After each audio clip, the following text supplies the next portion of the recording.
Kisah Socrates 469 sebelum Masehi, 399 sebelum Masehi, sang bapa filsafat barat adalah kisah paradoks dan perlawanan intelektual yang puncaknya terekam dalam kesediaannya menghadapi kematian. Ia adalah figur aneh di tengah hiruk pikuk Athena, seorang pematung yang mengabaikan karyanya, seorang pria yang tidak pernah menuliskan ajaran apapun, dan seorang pengemis yang menjadikan jalanan agora sebagai ruang kuliahnya. Misi hidupnya berawal dari pernyataan Oracle Delphi yang menyebut dirinya sebagai orang paling bijaksana. Alih-alih merayakan, Socrates justru meragukan. Dan melalui keraguan itu, lahirlah metode Socrates Elenchus. Sebuah proses dialektis yang kejam, yang bertujuan menguji definisi moral dan kebenaran dengan meruntuhkan asumsi-asumsi lawan bicaranya. Metode ini yang memaksa para pemimpin, penyair, dan sofis Athena untuk mengakui bahwa mereka tidak tahu apa yang mereka kira. Mereka tahu merupakan tindakan subversif yang paling murni. Ia tidak menghasilkan naskah, tetapi menghasilkan orang-orang yang mempertanyakan segalanya, termasuk struktur kekuasaan Athena itu sendiri, dengan menyimpulkan bahwa kebijaksanaannya terletak pada kesadaran mendalam bahwa ia tidak mengetahui. Socrates memulai tugas eksistensialnya untuk membuktikan kepada warga Athena bahwa hidup yang tak teruji, unexamined life, adalah kehidupan yang tidak layak untuk dijalani.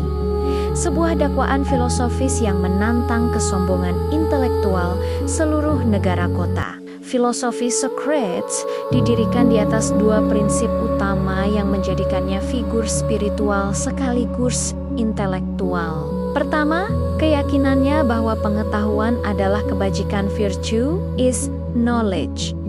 Baginya, kejahatan muncul dari ketidaktahuan.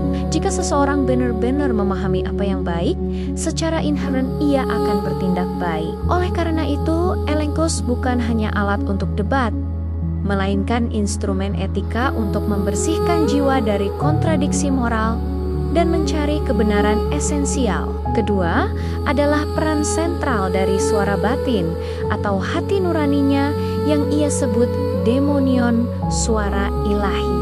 Demon ini, yang ia yakini diberikan oleh dewa, tidak pernah menyuruhnya untuk berbuat sesuatu, melainkan selalu memperingatkannya untuk tidak melakukan sesuatu yang salah atau berbahaya.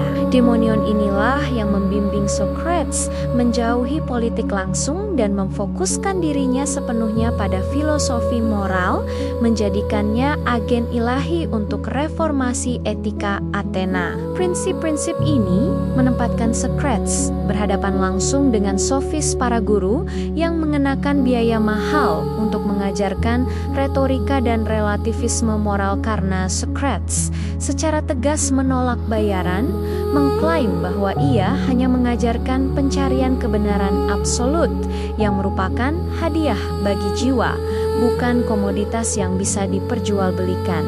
Benturan tak terhindarkan antara misi filosofis Socrates dengan Athena terjadi pada tahun 399 sebelum Masehi. Pasca kejatuhan Athena dalam Perang Peloponnesia, sebuah periode di mana negara kota tersebut sangat rentan terhadap paranoia politik. Socrates diadili atas dua dakwaan formal, impiety, tidak mengakui dua-dua yang diakui negara dan memperkenalkan dua-dua baru, dan corrupting the youth, membusukkan moral para pemuda Athena. Dalam karyanya Apologi, Plato mengabadikan pertahanan Socrates yang bukan merupakan permohonan maaf, melainkan proklamasi filosofis yang tegas. Dengan keberanian yang luar biasa, Socrates menyatakan di hadapan 500 juri bahwa ia adalah pemberi hadiah ilahi kepada Athena,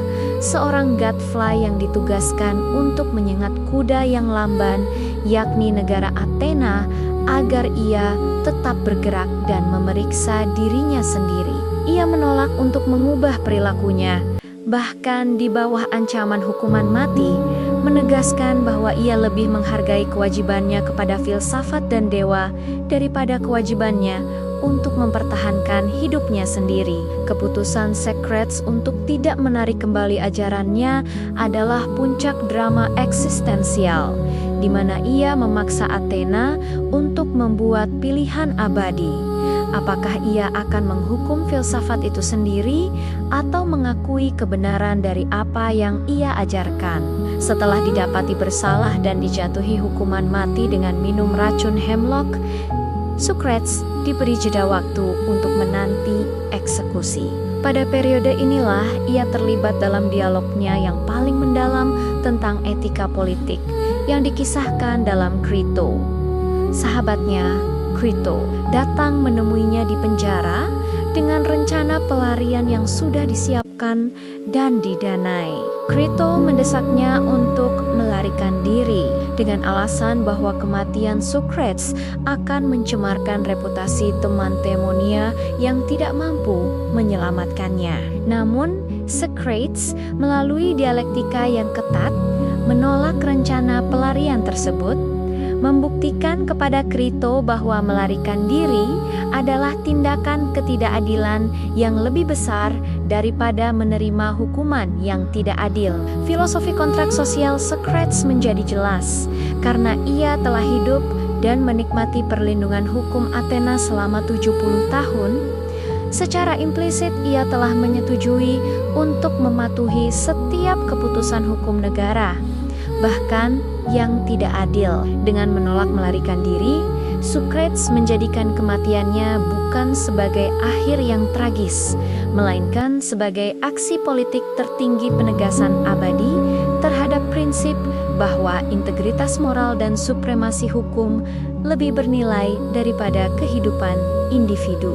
Momen eksekusi Socrates yang diabadikan dalam Phaedo adalah pelajaran terakhirnya yang paling berharga. Menghabiskan jam-jam terakhirnya dengan membahas sifat keabadian jiwa bersama murid-muridnya. Ia menghadapi kematiannya dengan ketenangan yang luar biasa dan rasional. Ia berargumen bahwa tubuh hanyalah penjara bagi jiwa, dan kematian adalah pembebasan sejati yang memungkinkan jiwa mengejar pengetahuan sejati tanpa gangguan indera fisik. Saat ia meminum racun hemlock, tindakan terakhirnya yang terkenal meminta Crito untuk mempersembahkan ayam jantan kepada Asclepius, dewa penyembuhan, menegaskan bahwa ia melihat kematian bukan sebagai kekalahan, melainkan sebagai penyembuhan dari penyakit kehidupan.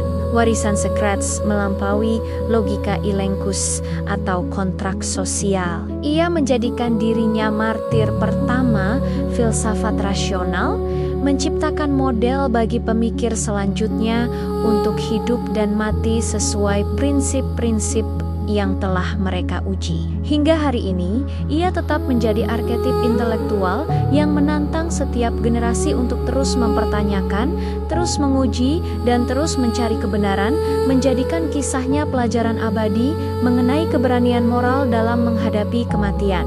Dari kisah hidup dan kematian Socrates, kita dapat menarik pelajaran yang esensial dan abadi, yang menawarkan fondasi filosofis bagi keberlangsungan etika di tengah kekacauan kontemporer. Inti pertama adalah keberanian untuk pemeriksaan diri secara radikal. Kita harus secara aktif dan tanpa kompromi menguji keyakinan serta asumsi yang kita pegang.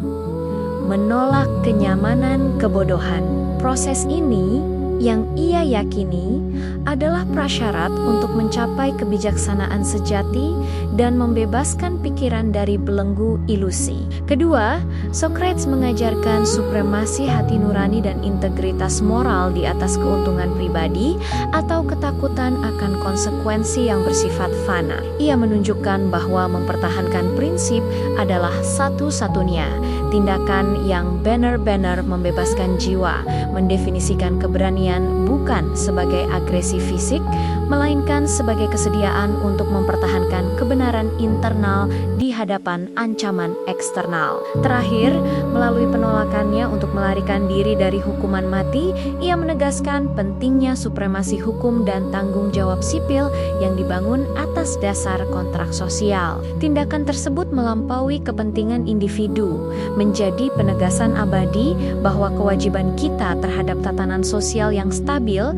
dan keadilan substantif adalah harga yang layak dibayar. Kisah Socrates adalah sebuah anjuran yang mendesak bagi setiap individu untuk hidup dengan kesadaran penuh, berani mengakui ketidaktahuan, dan menjadikan integritas sebagai aset yang paling berharga.